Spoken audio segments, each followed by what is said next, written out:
When we're talking about you as a being, or you as a being who would appreciate self, we are talking about the total you.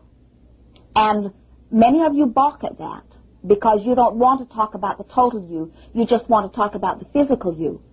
And we are here to tell you that you cannot separate the two. The way you feel about you right now has not only to do with the physical you. It has to do with the physical you relative to the broader inner you.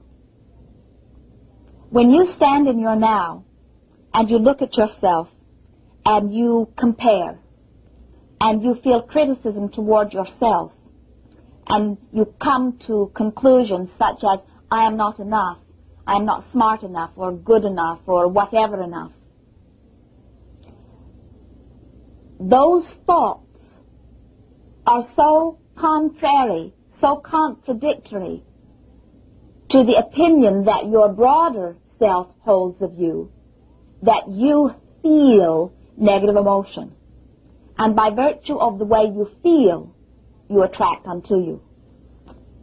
You see, if you lived in a universe where everything revolved only around your action, then we would say, think any thought you like, speak any words you choose, focus upon the positive and negative aspects of any subject, but just be careful about what you do, and everything will turn out just fine.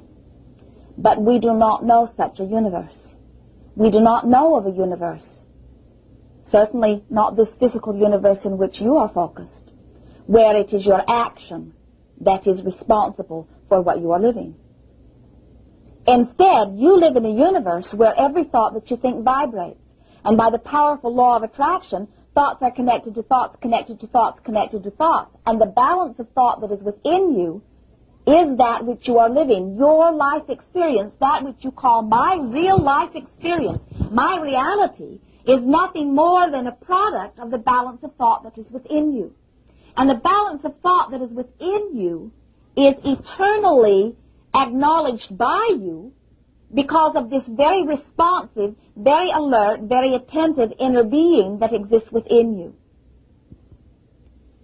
You came forth into this physical dimension and you said, I will go forth as a physical counterpart of the broader me, and I will chew upon the data of this time and place, and I will listen for the guidance that comes forth from within. And your inner being said, and I will be eternally aware of you, and I will be consistently who I am, vibrating at where I am. And if you are thinking thoughts that are not in harmony with that which I am, there will be a feeling of divergence or separation by the natural laws of the universe. And the resultant feeling that you will have as the physical counterpart is one of negative emotion, one of separation, one of divergence of that which I truly am. Sounded like a very good plan to you. And so you came forth into this physical body, feeling wonderful about who you were, clear about your reason for coming forth, intending to chew upon the data of this time and place, intending to allow the guidance to come forth from within, and most of all, intending to acknowledge yourself as the pure and perfect, eternally growing, attractive, creative being that you are. All of that was very powerfully known unto you. You chose a dimension with many new aspects, a time and place that was new to you, not known to you, because you wanted the stimulation of thought that it would provide for you. You said, I will not remember all that I've lived before because I'm not wanting the clutter of those details. I will just remember basically who I am. I will have a sense of who I am by the way I feel as I respond to the activities, to the thoughts. As I interact in this new time and place, I will always know the appropriate action by the way that I feel. And so you have come forth into this physical experience. But most of you, instead of remembering who you are, have been persuaded by the others that you are vulnerable, that you are weak. They say, watch out for this, watch out for that. You've been persuaded that you are unworthy. They have said to you, you are now here to make redemption for sins of past experience or even for sins of others. In their feeling of lack of appreciation for self, they have convinced you through their warnings that you should also not appreciate yourself. And with every thought that you ponder of that nature, you hold yourself for the time of that thought in a place that does not harmonize with who you really are. The happier you are, the more in harmony you are in your thought, word, and action with who you really are. Well, Abraham, this is very clear about the value of us feeling good. Now, will you guide us on how to feel good? Can you give us a process or a technique to feel good about ourselves, to have self-appreciation?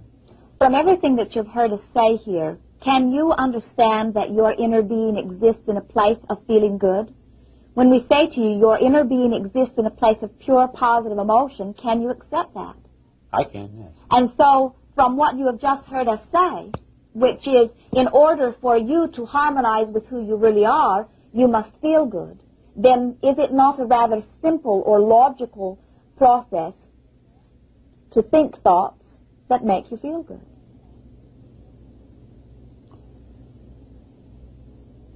Yes, but not easy to stay on them sometimes. And why is that? Because of the influence that surrounds you? Yes. We're watching Esther, for she is very much intrigued with this idea of vibrating by virtue of the thought that she is thinking. She can pointedly feel when she is connected purely with Abraham. She feels our positive ecstasy surging through her.